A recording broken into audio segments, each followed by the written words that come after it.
Dito tayo uli, no? Yung atin namang pagbitaw naman ng clutch at saka ng brake. Ito pag-usapan natin. Ano ba ang trabaho ng clutch, brake at gas?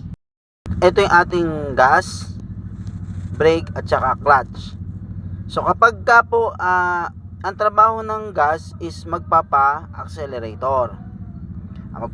Ang trabaho naman ng brake ay brake at saka decelerator. Ito po, ang trabaho nito ay ayan, maglipat ng gear. No, pag apakan niya, lipat ang gear. So pag nakalipat na, pwede nang iangat. O ito, may dagdag pa tayo na bilin, no? Gas, decelerator or brake. O yung decelerator pa pag pababagal. Ito naman yung clutch, paglilipat o pagtitimpla ng gear.